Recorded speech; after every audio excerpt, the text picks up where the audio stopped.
Buenos días.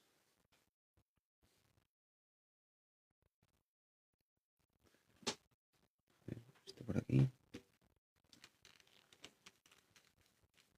Hola, buenos días.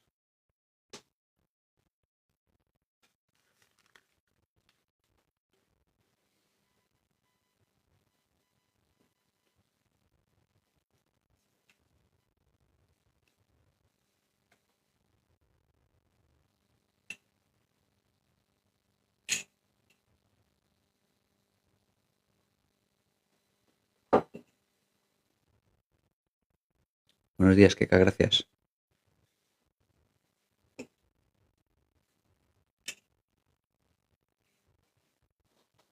Sigo un poco fastidiado de la voz, un poquito.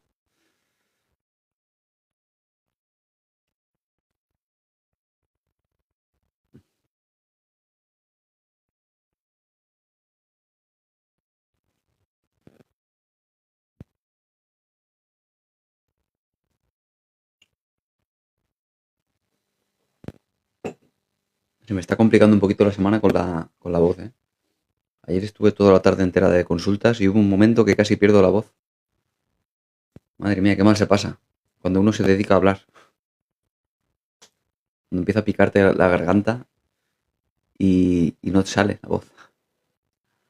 Y bebiendo 7 litros de agua conseguí salir del paso, pero qué mal.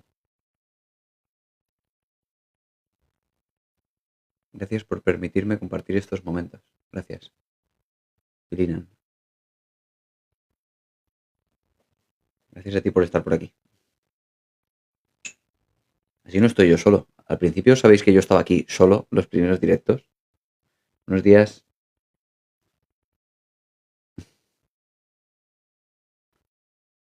Hola, hoy creo que me vas a poder leer. Adelante. No, Cristina, no pude ayer. Porque acabé a las 7 de la tarde de la última sesión y estaba bastante cascado de la voz, Decidí al final que valía la pena descansar la voz. Sobre todo porque el viernes ya es el último día. Pero el viernes, por ejemplo, no voy a pasar consultas. Porque me voy de viaje con mi familia para pasar el Halloween con la niña.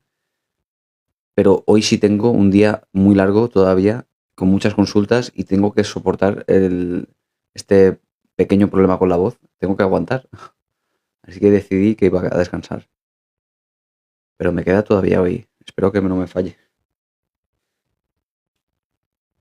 Al final siempre salgo del paso. Pero cuando empieza a picar un poco, cuando no puedo hablar lo que debería, me genera cierto malestar. ¿Por qué malestar? Pues porque quiero ser el profesional que la persona que tengo delante necesita. Y para eso tengo que poder expresarme como necesito expresarme. Por eso a veces me genera ese malestar. Y eso es algo que yo tengo que aprender a controlar. Me refiero al malestar, no a la voz. La voz hago lo que puedo. Hola Nathan, ¿qué tal? Bienvenido. No fallas, ¿eh? Eres ya uno de los recurrentes y fijos ya. A ver, ayer estuve estudiando por encima esto de los géneros. Como yo soy tan burro, yo pensaba que solo había dos, pero hay 32 géneros distintos. ¿Tú lo sabías? 32 géneros distintos, no sabía que había tantos géneros distintos. Es así, 32.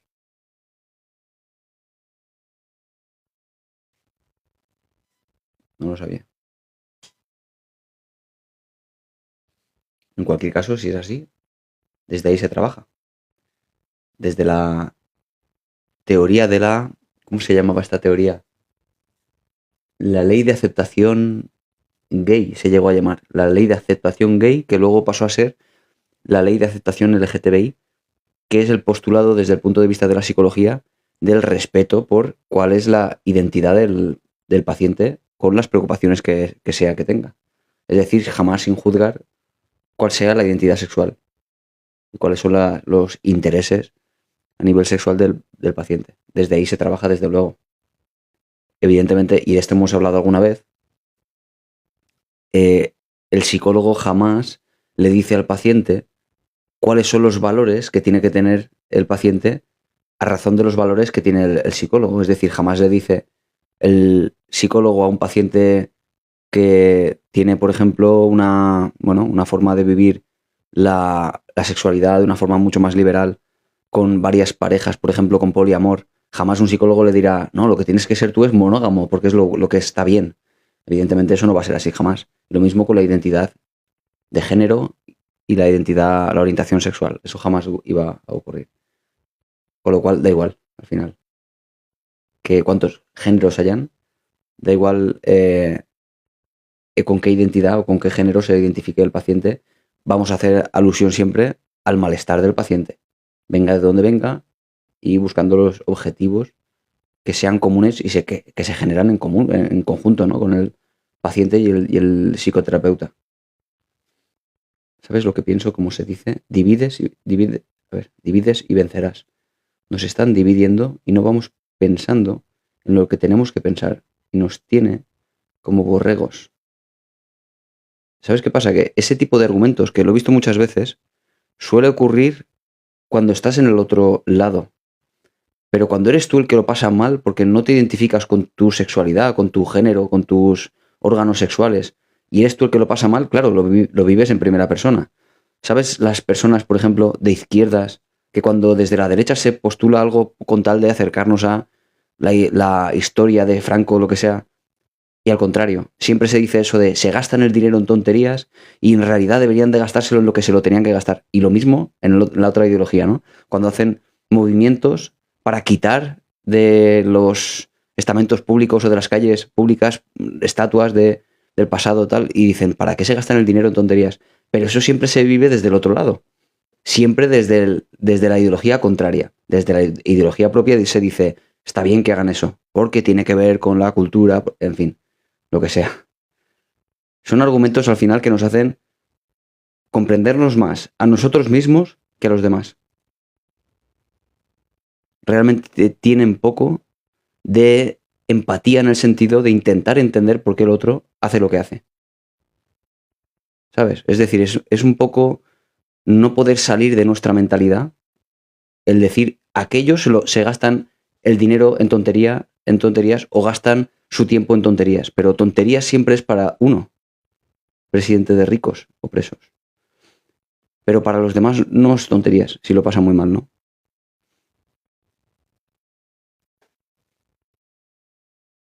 A ver.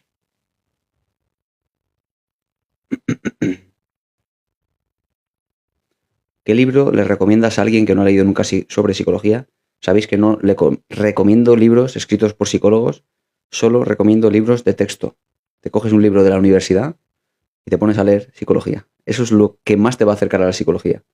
Mucho más que cualquier libro escrito por psicólogos, porque, como decía siempre, te van a contar historias, bueno, interesantes, pero no rigurosas.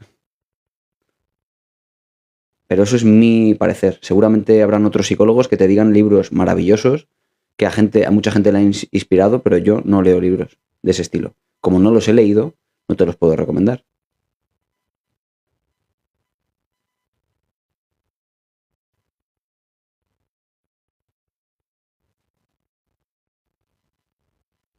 Infusiones de jengibre.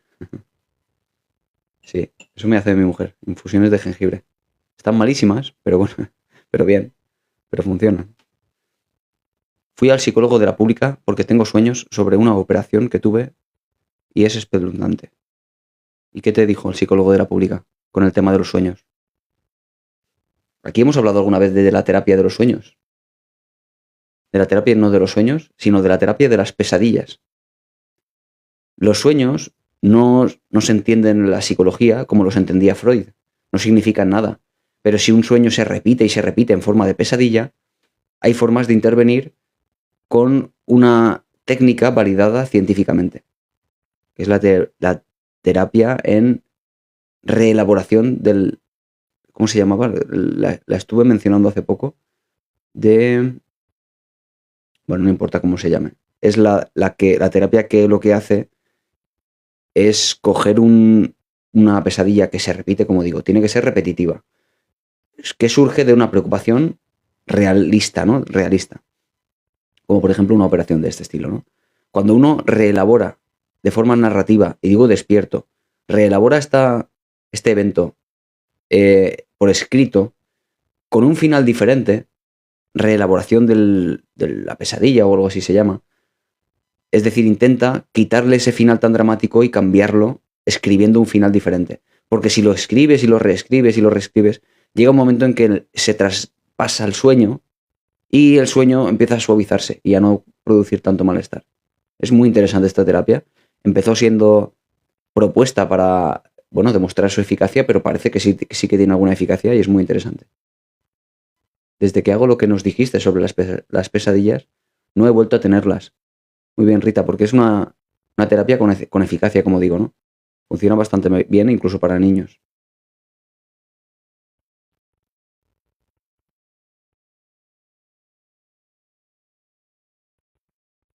Nunca voy a olvidar mi secuestro y, esto supongo que no se puede decir aquí en TikTok, para que no nos bloqueen, y esto que te pasó a los 3 años. Pero has acudido a terapia, Cecilia, lo has superado a través del apoyo, porque una cosa es que esto, por ejemplo, no te permita vivir.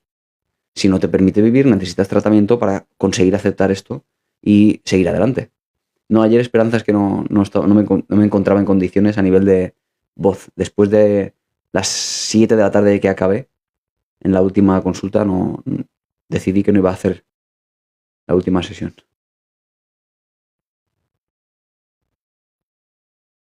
Y me dijo que tengo un hijo precioso, que me deje de tonterías.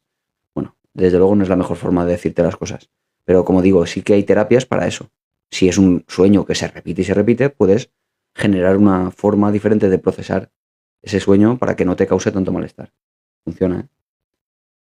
La terapia de reescritura del sueño es una terapia dentro de la cognitivo-conductual. Sí, sí, es una terapia, sí, así es. Lo que tratamos con esto es sencillamente. ¿Me dijiste Ángel? No, no, pero bueno, bienvenido Ángel. Es una terapia que lo que tratamos desde lo cognitivo-conductual o desde el ámbito científico, Nathan, es manteniendo los factores estables, cambiamos un único factor a ver qué es lo que ocurre. El método científico propone eso, manteniendo todo estable. Si cambiamos algo, probamos si cambia algo. Si no cambia nada, probamos otra cosa y así.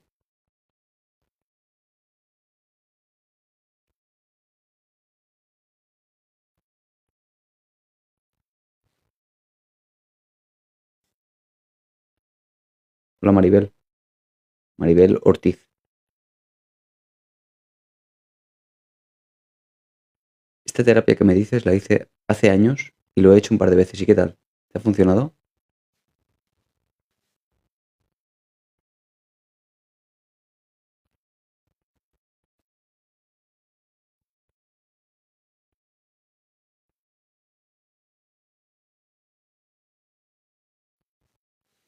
Tal vez nos avisas por Instagram. La verdad que no avisé, Esperanza.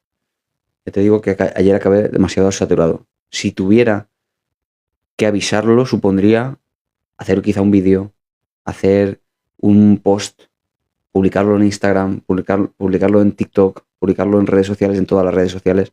Es decir, media hora de trabajo. Decidí que no iba a hacerlo y ya está, Esperanza. Entiéndeme. Acabé agotado ayer. Hola, buenos días.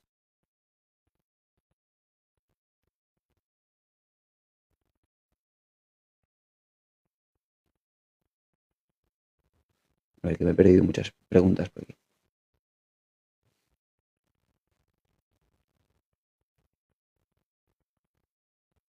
Me han detectado TLP.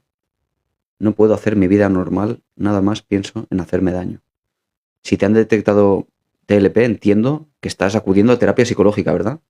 En TLP suele trabajarse mucho en dispositivos de hospital de día, en aquellos dispositivos donde se acude de forma ambulatoria, es decir, se acude, se está un rato y se vuelve a casa, así todos los días, y son terapias a largo plazo. ¿Estás acudiendo a algún tipo de dispositivo de la seguridad social de ese estilo, Marisita? ¿O al menos te lo han propuesto en la seguridad social?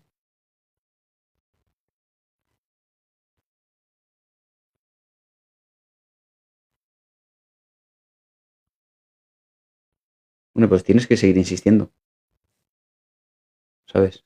Mi momento es ahora.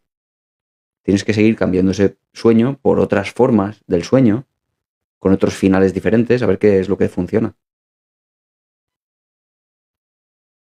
¿Entiendes?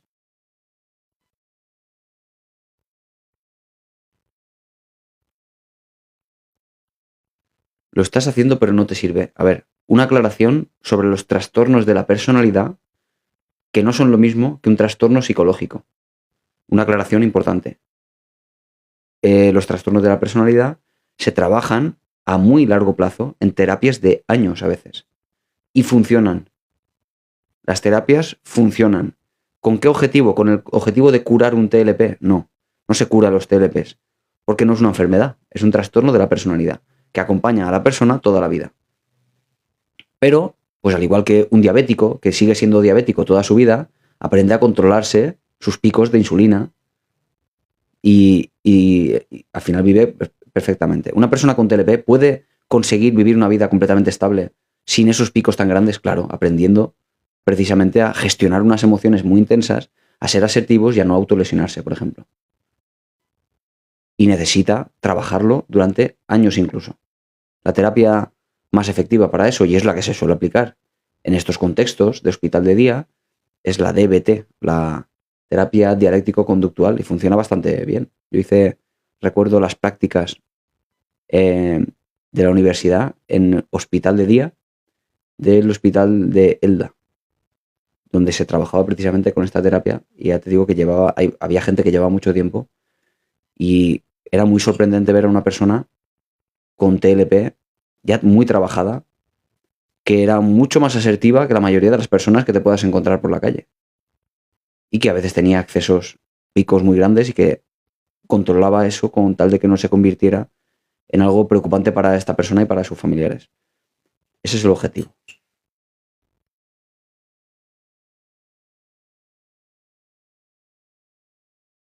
El TLP puede disminuir después de los 40 años, pero sin terapia, ¿te refieres, Nathan? Con terapia, seguro, sin duda. Sin terapia, pues puede empeorar, de hecho.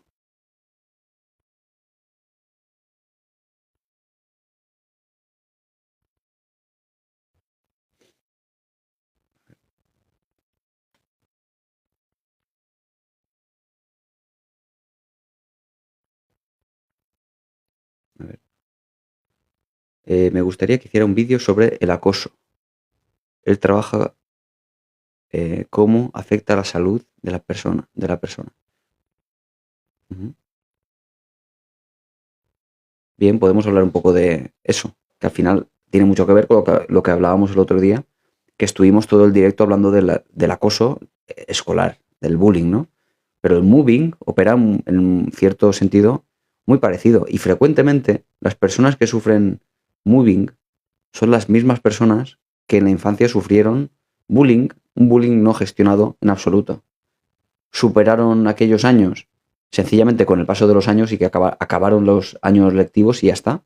Y luego llega el trabajo, se vuelven a juntar con personas graciosas, con personas con algún tipo de desequilibrio de poder, a pesar de ser compañeros, y otra vez la misma situación. Y una situación que además no se acaba, porque los años lectivos no se acaban en el trabajo. En el trabajo se sigue hasta la jubilación, a no ser que cambies de trabajo. Y es muy interesante ver cómo opera todo esto con un adulto ya que ya ha pasado la adolescencia, ya ha pasado esas intensidades tan grandes de la adolescencia, y sin embargo, muchas veces se sigue igual.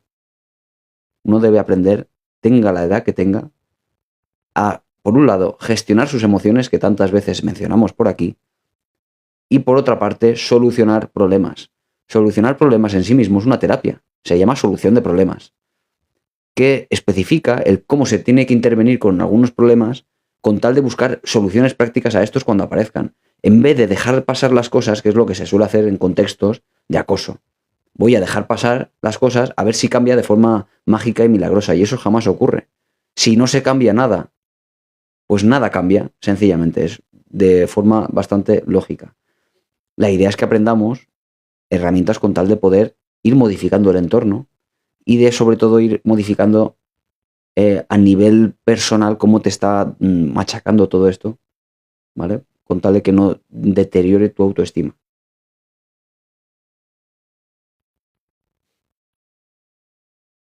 Hola, Daniel, ¿me llamas? Chris, soy David, David Zorel.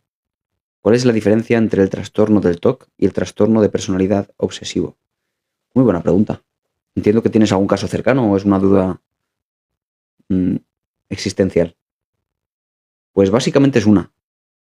A pesar de que todos los trastornos de la personalidad tienen como criterio esencial que sea un patrón de pensamiento y de comportamiento rígido, que se extienda a todos los contextos, a diferencia de, por ejemplo, quizá un TOC, hay una característica peculiar, característica solo del trastorno obsesivo compulsivo y no del TOC. De nuevo, los trastornos de la personalidad no son lo mismo que los trastornos psicológicos. El trastorno obsesivo compulsivo es un trastorno psicológico, ¿ok? Se trabaja diferente también. El trastorno obsesivo compulsivo sabe, ¿por qué lo sabe?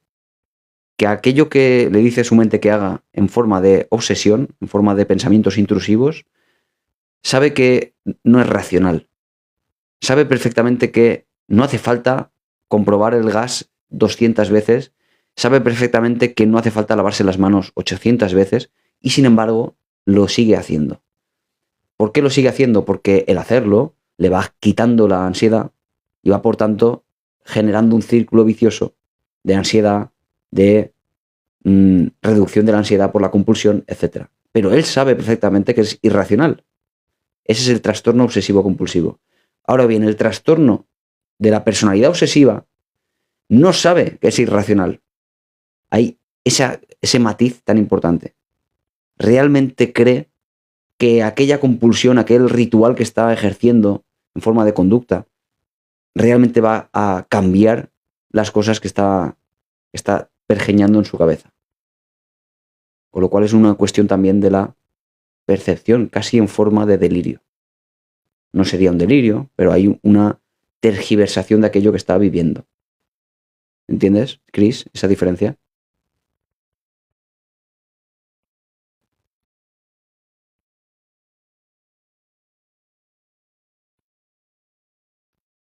¿Cómo salir de una relación tóxica? Una pregunta que en sí misma, yo creo que en sí misma encontramos cualquiera, ¿no? Cualquiera que veamos esta pregunta, todos encontramos la solución. Otra cosa es cómo gestionar esta solución. Pero evidentemente, si alguien define una relación como tóxica, y digo que la define la persona, no es que lo sea, digo que esta persona, Silvia, nos define la relación como tóxica. Evidentemente, desde fuera todos podemos ver cuál es la solución. Pero ¿por qué una persona que define su propia relación como tóxica no abandona una relación? Eso es otra cosa, ¿no? ¿Por qué no lo hace una persona cuando está tan mal en esta relación? ¿Sería eso una solución? Evidentemente, ¿no? Una solución sería, y siempre lo decimos, el acabar con una relación que consideramos tan negativa para nosotros. No necesariamente es la única solución, porque como siempre digo, no siempre se puede escapar de una persona. Ni siquiera hablo solo de parejas. A veces hablo de madres, hijos, personas que consideramos tóxicas, que nos causan mucho malestar, que no es difícil escapar, porque a veces incluso dependen de nosotros. Entonces, ¿qué hacemos ahí? Pues para empezar, si la decisión es, me voy a quedar con esta persona, por la razón que sea, porque es mi madre y la tengo que cuidar, porque es mi hijo y no lo voy a dejar en la calle, porque es mi lo que sea, ahí vamos a tener que cambiar otro tipo de cositas más psicológicas. Por ejemplo, la definición de que es tóxica, que es una definición muy negativa de algo que está viviendo la persona y que no necesariamente, como digo, es así. ¿Qué es tóxico? Tóxico es más que la persona o uno mismo, es la propia interacción en la cual intervienen los dos, en cómo habla uno, cómo reacciona el otro, cómo se retroalimenta uno al otro. Son cosas que desde luego se pueden cambiar con tal de mejorar esa relación. Pero no es eso lo que me preguntas, Silvia. Me preguntas directamente cómo salir de la relación. No se trata de cómo salir, se trata de que salgas y una vez salgas, gestiones todas las reacciones emocionales que te generan y todas las consecuencias que esto genera. Una persona narcisista sí es tóxica, pero ISIS 76. Te puedo asegurar casi al 99, te diría exactamente al 98,4% de probabilidad que no has conocido una persona narcisista en tu vida. Porque personas narcisistas, es decir, con trastorno de la personalidad narcisista, hay un 0,4 en la población. Es muy poca la gente que tiene narcisismo en el mundo entero. Pero no hace falta que una persona sea narcisista para que la consideremos narcisista. Y aquí aparecen todos los días personas diciéndonos: es que mi pareja es narcisista, es que mi expareja es narcisista, es que mi madre es narcisista. Todos los días lo encontramos aquí. Y cada vez que alguien me cuenta esto y le hago 2 preguntas o 3, desaparece el diagnóstico, porque el diagnóstico es impuesto por la persona afectada, no por un clínico especialista que determine que esta persona realmente tenga un trastorno tan grave como el trastorno narcisista de la personalidad.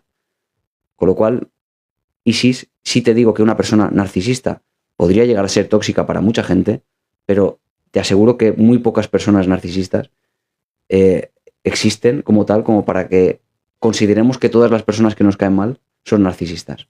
Ni de lejos. Ni de lejos. Nos encontramos con personas que se enfadan, que hacen cosas que nos causan malestar. Evidentemente sí. Pero eso no son narcisistas.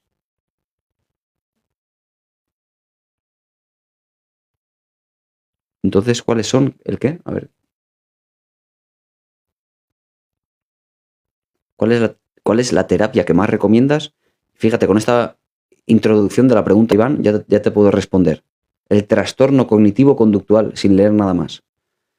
La terapia cognitivo-conductual. Terapia cognitivo-conductual es la más efectiva para prácticamente todos los trastornos psicológicos, que son 350 y pico en el DSM. Ahora bien, para algunos, específicamente para algunos, se ha demostrado superioridad de otro tipo de terapias, por ejemplo, terapias de tercera generación. Pero en general, el trastorno, la terapia cognitivo-conductual es la más efectiva. Mira, porque esta palabra de narcisista se utiliza mucho hoy en día. Miro, resuelto. Así es, se utiliza porque se ha vuelto coloquial. Es una palabra de me cae mal esta persona, entonces le digo que es narcisista. Porque digo, me manipula. Manipular, en realidad, depende de las dos personas. Porque si yo sé que la persona que tengo enfrente es narcisista y me está manipulando, es imposible que me esté manipulando. Porque como siempre digo, y lo he repetido varias veces, la manipulación solo opera si es invisible. Si tú sabes que el otro es un manipulador y te está manipulando, no te va a manipular, porque ya lo ves venir. Sin embargo, aquí no está pasando eso muchas veces. Decimos, me está manipulando porque nos cae mal, porque hace cosas y se enfada, y nos dice cosas feas y nosotros nos enfadamos. Pero eso no es manipulación. El que manipula realmente tiene un autocontrol de sus emociones tremendo. Pero tremendo. Ese sí que es un manipulador. El que controla su rabia de una forma precisa, porque sabe que actuando de cierta manera obtiene de ti una reacción que espera obtener. Pero que se enfada de forma porque no sabe controlar su rabia, ese no es narcisista. Sí, puede tener rasgos narcisistas, pero claro, todos en determinados momentos tenemos rasgos narcisistas, rasgos paranoides, rasgos esquizoides, todos en ciertos momentos tenemos rasgos. Eso no nos convierte en narcisistas ni de lejos, pero ni de lejos. Porque como digo, tú solo tienes que leerte en el DSM el manual o los criterios para cualquier trastorno de la personalidad y encontrarás un montón de rasgos que se parecen a ti, a tu prima, a tu madre, a tu amigo. Vas a leerlos ahí, vas a encontrar un montón de parecidos. Ninguno de ellos va a cumplir el criterio si no cumple con el criterio A, con sus 9 subcriterios, de los cuales tienes que cumplir 5 al menos de esos 9. El criterio B, que requiere que haya la cantidad de contextos suficientes, es decir, no solo en un contexto ni con una sola persona, sino con todos los contextos. El criterio C, que implica e impone además que la persona, no tú, el que está afectado por la persona, sino la persona, tenga un malestar clínicamente significativo. No tú que estás enfrente. o que tenga un deterioro realmente social o laboral. Es decir, no le permite ni trabajar ni tener vida social. El criterio D, el E, el F, todo eso para poder decir que una persona es narcisista. Pero, como digo, está muy extendido sin necesidad de que realmente hayamos conocido a personas ni narcisistas, ni psicópatas, ni paranoides. Sencillamente es una cuestión de nomenclatura coloquial que se ha extendido muchas veces a través de las redes sociales. Cuando me preguntan por qué hay más narcisismo ahora, digo, no, no hay más narcisismo, solo hay más redes sociales, nada más. Hago terapia online, sí. Aquí tienes zorelpsicología.com para reservar una consulta o me puedes escribir por privado. Aquí te han dejado mi teléfono. 627 99 27 o me puedes escribir por privado en TikTok también.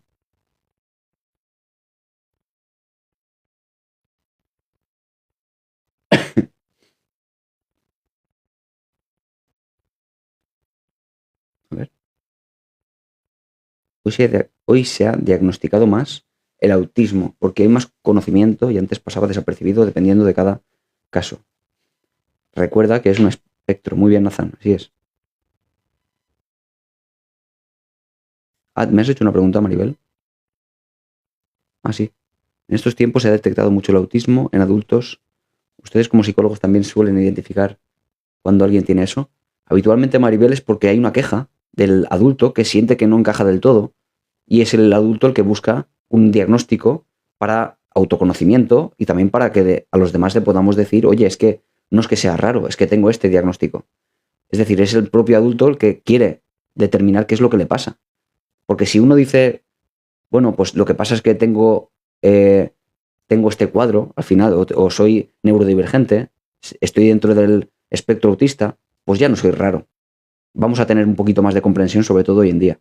Con lo cual, si un adulto va buscando eso, pues se le hace un diagnóstico a través de un montón de test, de pruebas, de medidas objetivas, etcétera. Pero sí lo detectamos los profesionales de la salud. ¿Cuál es la terapia cognitivo-conductual que aplicarías para los trastornos de pánico y ansiedad? Lo siento desde los 18 años. Muchas gracias.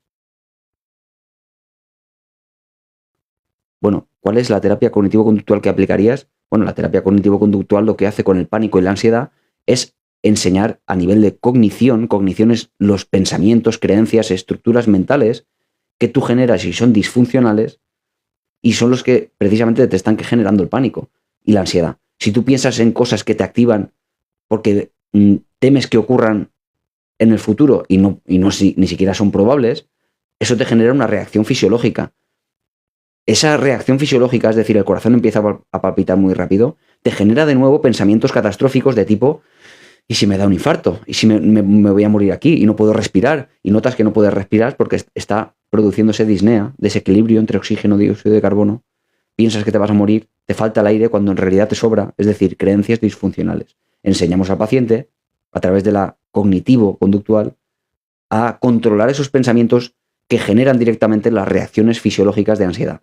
Por otra parte, en lo conductual estaría la estructura que nos lleva a cambiar los patrones de evitación. Si tú tienes ansiedad a algo, vas a estar evitando de forma sistemática. Evitar cierra el círculo de, dado que evito, genero alivio y por tanto la próxima vez más ansiedad me va a generar. ¿Te das cuenta de cómo lo cognitivo, es decir, lo mental, por un lado, y lo conductual por otro, acercándonos en vez de evitar situaciones, bueno, pues va rompiendo ese círculo vicioso de la ansiedad, cambiando cosas por separado o de forma partiendo de tres formas separadas de la emoción que serían los pensamientos, los síntomas físicos o fisiológicos y la conducta. Eso sería la terapia desde el ámbito cognitivo-conductual, lo que más funciona desde luego para la ansiedad. Gracias por preguntar, Javier.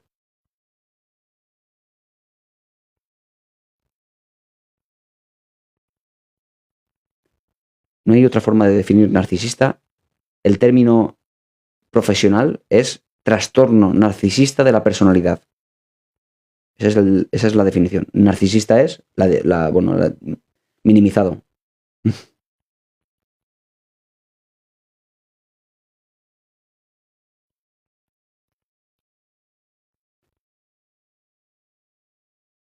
Un saludo para Elber, Alejandro, para tu padre.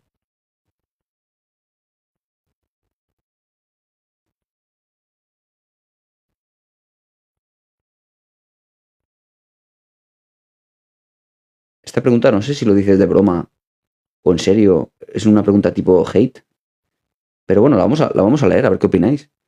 Me empezó a interesar algunos gustos. Me convertí en gay, nos dicen por aquí. ¿Cómo puedo curarme? Claro, y aunque puede parecer a veces una broma, o bueno, realmente hay personas que podrían tener esta creencia de que puede ser una enfermedad, pero que esto eh, no fuera, digamos, incompatible con que, considerando que es una enfermedad, uno sienta deseo sexual por el mismo sexo. Con lo cual, imaginaos qué malestar. Bueno, yo creo que no va por ahí, da igual. Pero el caso es que puede ocurrir esto en una persona, que considere que es un problema muy grave y que de pronto empieza a sentir deseo sexual por el mismo sexo. Imaginaos qué complicado. Es cierto que en el DSM-3, hace muchos años ya, se consideraba esto un trastorno mental. Cuidado con esto porque los tiempos cambian, la ciencia también avanza, se sabe lo que se sabe hasta que de repente se descubre cosas nuevas. Hoy en día, evidentemente, esto no se considera ningún trastorno. A no ser que, por ejemplo, ocurra la disforia de género, que realmente ya no sea una cuestión de la orientación sexual como tal, sino más bien el problema de no estoy a gusto con mi cuerpo, con mis órganos sexuales. Pero el ser gay o no, que no es a nivel de genética, es más bien de orientación sexual, no se considera en absoluto ningún problema ni hay que curarse de nada. Es decir, si te gustan los hombres siendo hombre, pues tendrás que acercarte a los hombres para ser feliz al final, no hay que curar nada. Lo digo porque de verdad habrán personas, quizá personas incluso jóvenes, que puedan haber caído en la creencia de que esto es un problema y empiecen a experimentar estos pensamientos y deseos, ¿no?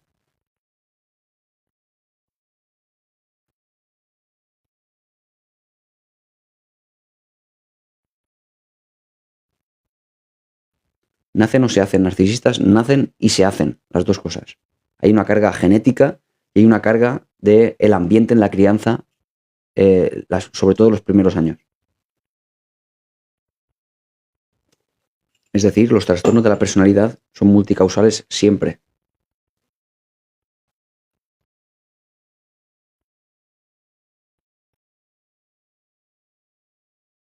Se refiere que hay que afrontar las cosas, forzar para quitar pensamientos de ansiedad, pánico.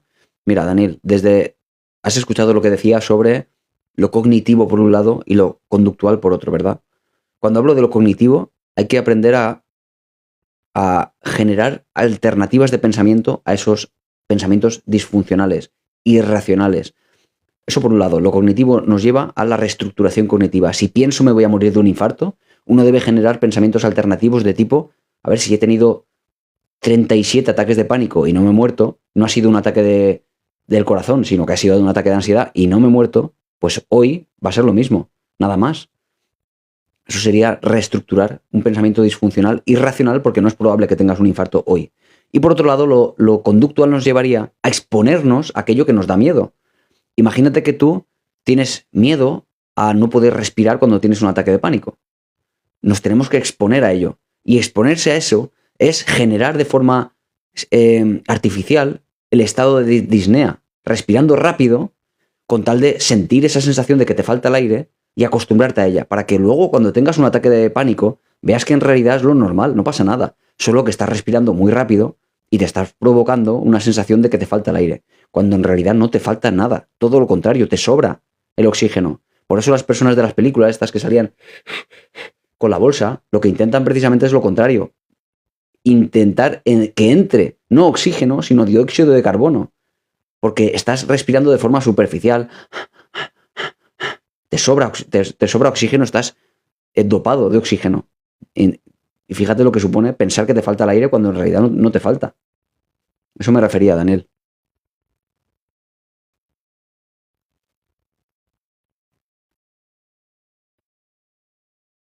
Tengo TLP en Canarias, el psicólogo de la Seguridad Social es cada 3 meses y no me ayuda. Claro, por eso decía antes Silvia lo del dispositivo de hospital de día, por ejemplo, que sí que se acude a la consulta durante, bueno, es todos los días, de lunes a viernes, algo así. Lo que pasa es que va a costar entrar, claro, como pasa siempre, ¿no?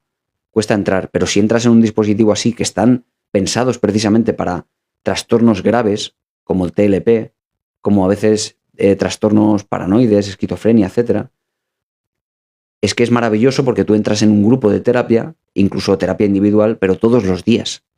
¿Te imaginas de lunes a viernes, de, por ejemplo, 9 de la mañana a si no me equivoco, era a las 2 de la tarde? No lo sé, tendrás que buscarlo, pero claro, si no te lo han sugerido en el mismo hospital, probablemente no, pero búscalo. Se llama hospital de día. No es lo mismo que centro de día, ¿eh? Centro de día es aquello donde se trabaja con las personas geriátricas. Hospital de día, no me refiero a hospital, ¿eh? No es un hospital, sino es un dispositivo de trastorno mental grave, que se llama hospital de día como concepto, ¿vale? Independientemente de que esté o no esté en el hospital, ¿vale? Solo quédate con que el concepto es así completo, hospital de día. Pregunta, porque si estuviera eso sería maravilloso. Si tienes que costearte a nivel personal, en la privada, una terapia que realmente te vaya a ayudar para el TLP, claro, va a costar más, pero se puede. Ahora, te va a costar el dinero que quizás no tengas, no lo sé. Por eso es tan interesante el hospital de día. Búscalo a ver si es posible. Yo creo que sí que está en todas las comunidades, si no me equivoco. Tiene que estar. Porque donde yo hacía las prácticas en Elda no es una ciudad tan grande como para que sea exclusivo de ciertas zonas. Yo creo que tiene que estar. Búscalo y ahora tendrás que hacer el papeleo, intentar entrar. Si lo encuentras, me lo comentas en otra ocasión, ¿vale? Yo he aprendido a vivir con la ansiedad, pero con los años.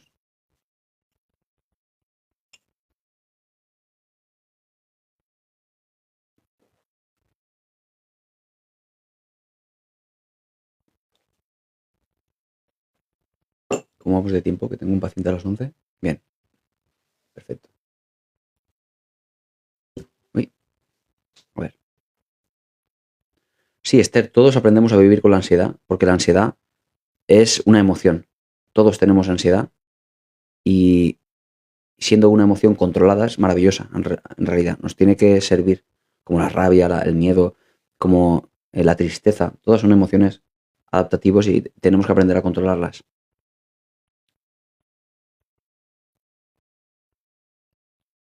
La ansiedad no desaparece, pero como no desaparece la tristeza. Si tienes una pérdida, tú tienes tristeza, está bien. Si tienes mañana un trabajo que entregar muy, muy exigente, tú tendrás ansiedad hoy, pero te va a dar energía para que enfrentes el reto. Y es maravilloso. Otra cosa es un trastorno de ansiedad. Eso es lo que tenemos que aprender a gestionar. En eso, por ejemplo, Loli, que estaba diciendo. Si tenemos un reto que enfrentar muy exigente, si no tuviéramos ansiedad, no podríamos enfrentarlo. ¿Tú te imaginas poder estudiar un adolescente en el instituto, como hacen los adolescentes tan común, estudiar el día de antes 8 horas seguidas? ¿Cómo crees que lo hacen? ¿Son más capaces que tú? No, solo que tienen ansiedad. Le da miedo suspender el examen. Por tanto, la ansiedad les beneficia. Otra cosa es que luego lleguen al examen y tengan un ataque de pánico y les impida hacer el examen. Eso ya no es una adaptación de la ansiedad, ya no es adaptativa, es un problemón. Ahí tienen que aprender a gestionarla. Por lo tanto, la ansiedad, como el miedo, como la tristeza, como el asco, todos son emociones que nos permiten adaptarnos al entorno, solo en la medida en la que las aprendamos a gestionar. Si la tristeza se vuelve excesiva, nos puede conllevar al final una depresión. ¿Entendéis? Si la ira se va del control, nos puede suponer un montón de problemas de tipo legal, incluso con agresiones, etcétera. Pero en principio la ira permite que a los demás le saquemos a veces los dientes y digamos, con esto no te pases, ¿eh? Hay ciertos temas que no te voy a permitir y eso es gracias a la rabia. Todas las emociones son adaptativas, nos permiten adaptarnos en el entorno. No podemos decir que sean malas. Tampoco la ansiedad es mala. Un psicólogo me dijo una vez que era porque no tenía fe. Bueno, pero te lo puede decir un psicólogo, te lo puede decir cualquier persona de la calle, o te lo puede decir un médico que cree en Dios, pero no tiene nada que ver con la psicología. En realidad, no creo que sea una cuestión de sus estudios psicológicos, sino quizá una opción personal que siempre digo que no debería estar no debería estar en las consultas. No podemos meter nuestras creencias personales en las consultas. Como decía antes, si yo soy monógamo y viene una persona polígama a mi consulta, no le puedo decir, Tú lo que tienes que hacer es ser monógamo. ¿Recordáis que os lo decía antes? No puedo meter mis creencias al paciente. Si yo soy creyente en Dios, que no lo soy, yo no lo soy, o siendo yo ateo, yo no puedo decir al paciente que venga con su Dios y me diga que gracias a su Dios, él le permite sobrellevar muchas situaciones. ¿Cómo le voy a decir yo, Dios no existe? Lo que tienes que hacer es ser más realista.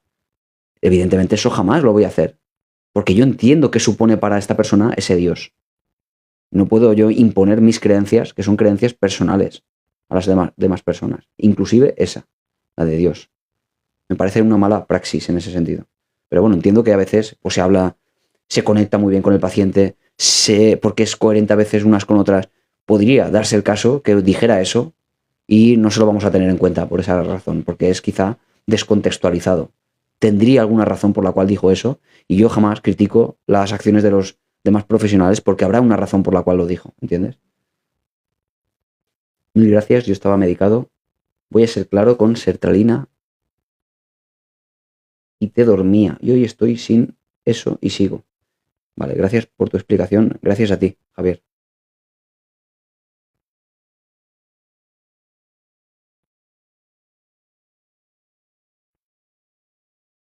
A ver, pero si se puede recomendar que si cree en ello puede apoyarse de la creencia, pero fuera de la terapia. Claro, porque fíjate, Jonathan, yo lo que hago... No, no volviste, claro, entiendo, Loli. En la primera terapia no era oportuno, claro, a eso me refiero. Si dado el caso era necesario, entendió que había alguna opción, pero quizás en la primera consulta no puede uno confrontar sus creencias personales con las creencias personales del paciente. Otra cosa, Nathan, por ejemplo, es que un paciente acuda, que de hecho me ha pasado, ¿eh? Un paciente acuda siendo religioso, creyendo en el Dios, siendo católico, que acuda a consulta diciéndome que tiene miedo a la muerte por la culpabilidad que le genera sus propias conductas, sus malos actos de pecado. Así lo decía él. Por sus pecados, porque claro, todos cometemos errores, pero a él le suponía una carga en forma de pecado que le hacía tener miedo a la muerte, porque si ha cometido muchos pecados, tú no vas al cielo, claro. Vas a ir al purgatorio donde te van a juzgar de si estos pecados son perdonables o no. Le causaba miedo morir en este sentido. Claro, aquí yo no voy a confrontar y voy a decir, no, no es que Dios no existe, es que San Pedro yo jamás le iba a decir eso, porque tampoco es que yo lo sepa de verdad. Él tiene esta creencia desarrollada, yo tengo las mías, pero aquí no se trata de descubrir la verdad. Aquí de lo que se trata es de encontrar la forma de que ese malestar no sea tan intenso, de que lo controle ese malestar. Y ese es el objetivo del paciente, no de cambiar las creencias que entienda que son erróneas. Aquí no hay verdadero o falso. Aquí son creencias personales que uno desarrolla, valores. Son cosas que se pueden modificar en la medida en la que uno sienta que es perjudicial para él. Pero no hay verdades absolutas.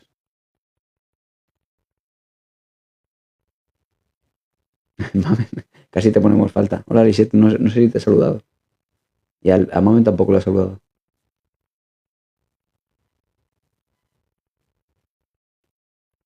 Las religiones han metido miedo. Que no sirve para nada. Bueno, quizás ha servido para muchas personas, para otras no. Para personas que no han tenido acceso a la cultura. Pues en fin, acudir a un sitio donde te leen un libro que, bueno, pues tiene que ver bueno, interacción social, formas de conducta, bueno, tiene sentido para mucha gente. Como digo, yo no soy religioso, pero entiendo el sentido que tiene para mucha gente y jamás juzgo las creencias de los demás, como digo.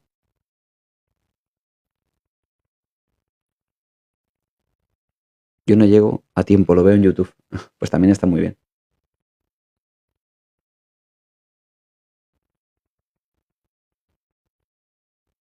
Aquí me dice Pintor Postcontinental que Dios te bendiga. Y yo te lo agradezco, porque partiendo de tu creencia en Dios, que tú me digas que Dios te bendiga creyendo tú en Él, me parece muy bonito. Sinceramente te lo digo.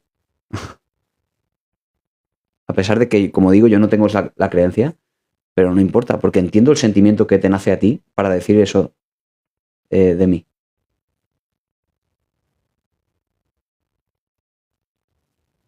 Pero entonces, ¿cómo explicas la conciencia? Pues hemos hablado de esto recientemente y pues, subí un vídeo hace poco de esto. Vamos a intentar definir, vamos a intentar matizar un poco más. Isis, pregúntame específicamente qué quieres decir con esto, para no repetir lo mismo. ¿Cómo explicas tú la conciencia o qué es lo que esperas que conteste yo para ser muy específico con mi respuesta? Pero sí, hace poco que subí un vídeo de esto, bastante explícito. Lo puedes buscar. No hace ni 2 semanas, seguro. Lo que pasa es que como publico todos los días, pues estará un poco bajo en los vídeos.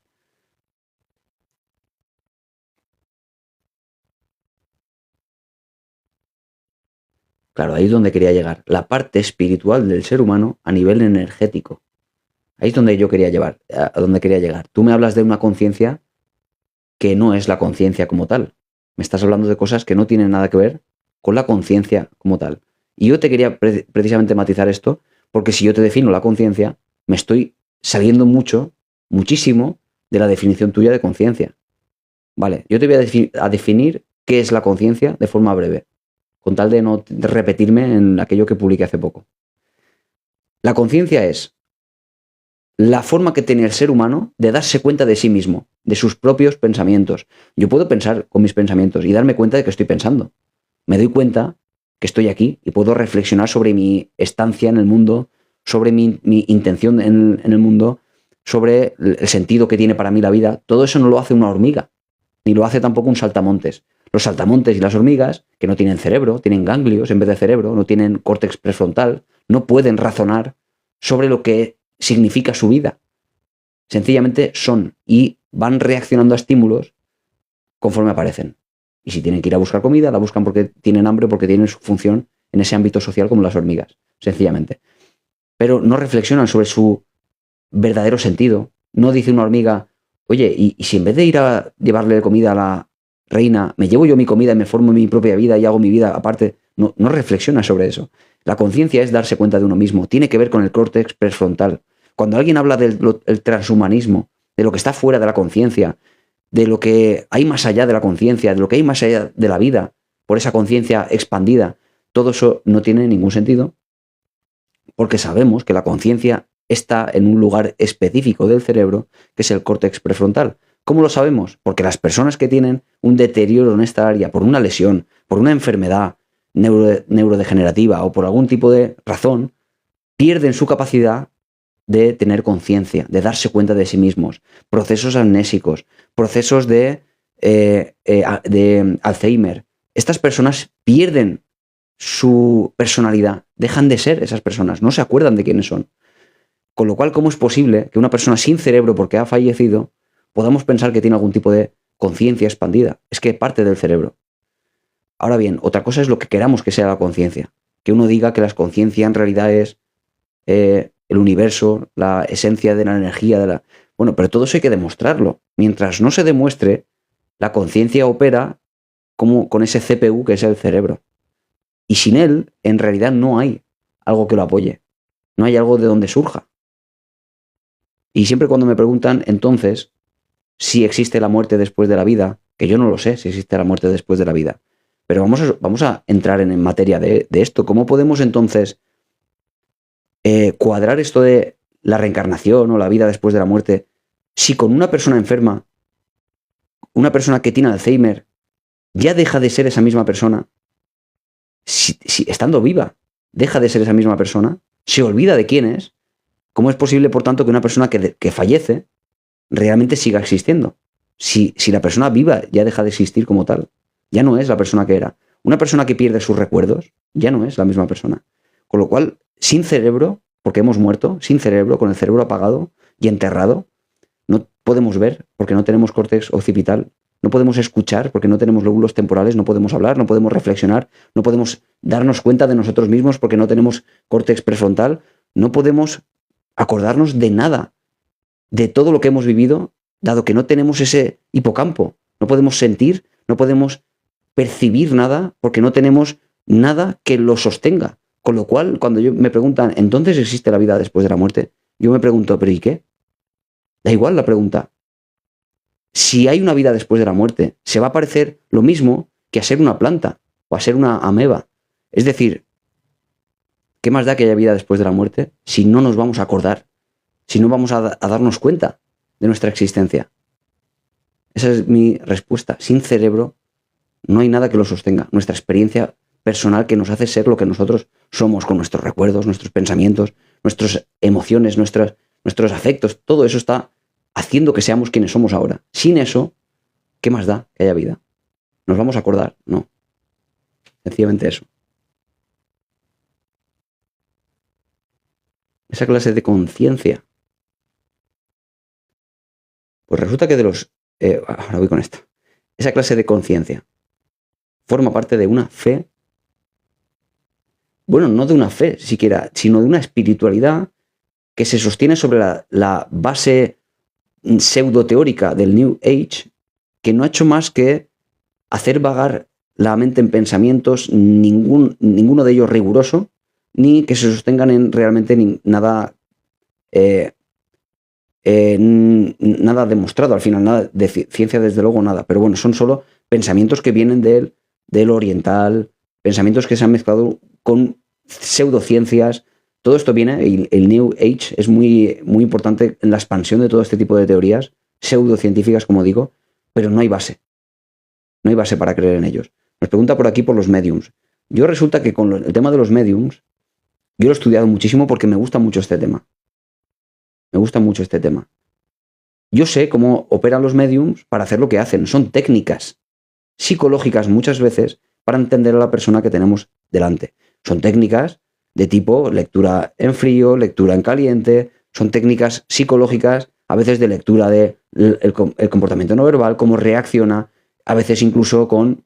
En fin, son formas de llegar a sitios, y es decir, se trata de que el medium al final predice o deduce cosas que el cliente se supone que no le dice y el medium sabe. No. El medium o el trabajo del medium, de lo que se trata, no es de saber, sino de hacer creer al que tiene delante que sabe cosas. Y cuando de pronto dice, oye, hay una María en tu vida, ¿no? Hay una María. Y entonces de repente la otra persona que está enfrente dice cosas como, ¿cómo sabe que mi tía se llama María? ¿Y cómo sabe que esta persona que era importante para mí se llama María? Sencillamente es una cuestión estadística.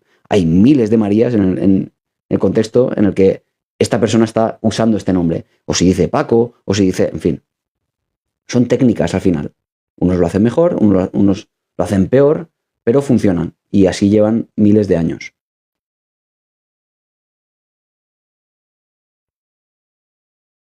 Gracias, Loli.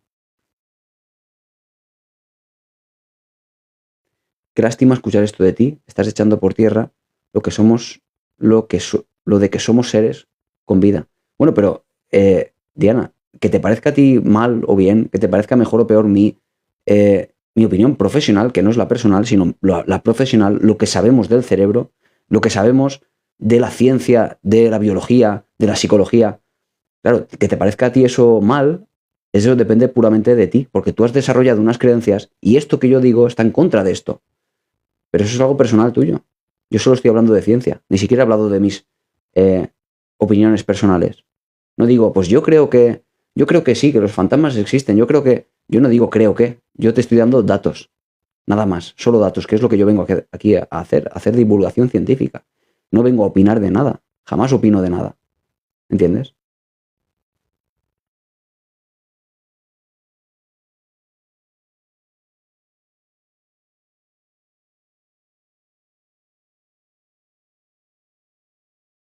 Lo haces genial. Bueno, pues hay opiniones respecto de reacciones de lo que acabo de decir.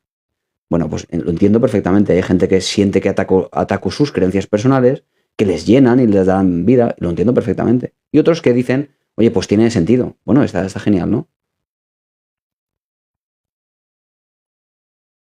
Es cierto, ya me dio una crisis existencial. Pero entonces tienen una gran capacidad de convencer. Hay un fenómeno, muy bien, Nathan, que es el efecto Forer, efectivamente. El hablar de cosas generalistas que de pronto tú, porque tú tienes la intención, no la intención, sino tienes ganas de que eso sea verdad, y detectas en aquello que dice general como diciendo, ¿cómo sabía eso? ¿Cómo lo sabía? A mí me han hecho, por cierto, me han leído las cartas, a mí me ha sacado un medium entre un grupo de gente a intentar, en fin, Yo todo eso lo he experimentado, sé cómo funciona, lo he estudiado porque me interesa a nivel personal, ya no la carrera, me interesa. Ay, si es que claro, ya hemos llegado al punto clave. El doctor Segarra es un hombre de ciencia y explica lo contrario, porque él sí lo ha investigado. Podría hablar durante horas sobre el doctor Manuel Sanz Segarra. Él, lo que tiene él de ciencia es muy poco, muy poco. Lo que él explica, es decir, como argumentos científicos para lo que él explica, yo los he investigado, son muy poco rigurosos, porque él cuando dice, esta persona que es un científico, un psiquiatra, claro, tú ves ese estudio y no tiene ningún rigor. Y habla de 2 o 3 investigadores que han estudiado eso. Cuando él habla de lo que él vivió en las ECM, y habla de, claro, porque un paciente vino y me dijo cuando él se despertó que había no sé qué en tal sitio, todo eso son testimonios, como cuando alguien nos cuenta que ha visto un extraterrestre. No hay una nave espacial, no hay una placa que diga este material no es de este planeta. No, lo que hay son testimonios. Cuando este hombre nos dice eso, de nuevo solo es un testimonio, no una prueba.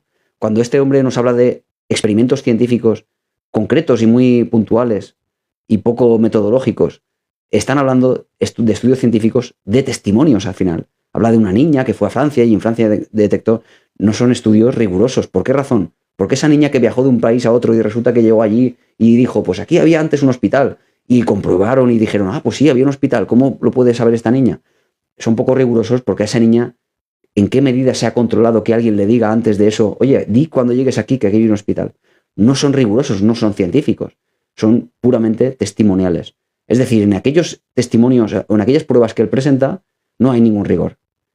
Yo estoy convencido de que él ha sido un médico, no sé si bueno o malo, no importa, eso no es relevante, pero que lo que él está postulando ahora daba igual que fuera médico cirujano, a que fuera fontanero o que fuera carnicero, da igual. Él no está aportando nada de su ciencia como médico en todo eso que está diciendo. Está leyendo libros, dispares, coge de aquí, coge de allá, coge de física cuántica, que no tiene ni idea de física cuántica, dice cosas de psicología que se nota que no entiende. Cuando él habla de cosas de psicología, me doy cuenta que le falta mucho conocimiento. Y eso pasa también cuando habla de física cuántica y otros de física cuántica lo analizan y dicen, no, está diciendo cosas que en realidad sean, pero no importa. Bueno, ya hablaremos en otra ocasión de todo esto, porque es en sí mismo interesante, yo lo investigo mucho porque me gusta temas de este estilo, pero no importa. Yo tampoco estoy de acuerdo con el intrusismo, solo un psicólogo puede ejercer de psicólogo. A mí David me ha dado ganas de vivir, muchas gracias. David nos ayuda a muchos todos los días, gracias.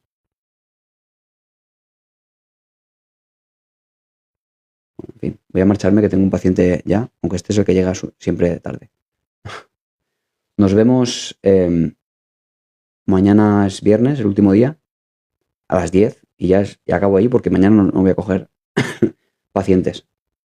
Y mañana ya me voy a un hotel con mi hija a pasar el Halloween. Así que adiós, chao, chao, mañana a las 10. Nathan, muchas gracias por estar por aquí. Maite, un poquito más mañana, ¿de acuerdo? Muchas gracias a todos. Gracias, Loli. Mar, Cristina, Keka, Rose, Lisette. Pasarlo pirata. Toranga, libre. Eres un gran profesional y sobre todo impresionante como ayudas a los que necesitamos. Gracias. Para mí lo hace perfecto. Oye, muchos apoyos, muchos mensajes de apoyo y entiendo también los mensajes de esto no me gusta lo que dices, porque va en contra de mis creencias, lo entiendo perfectamente, ¿eh?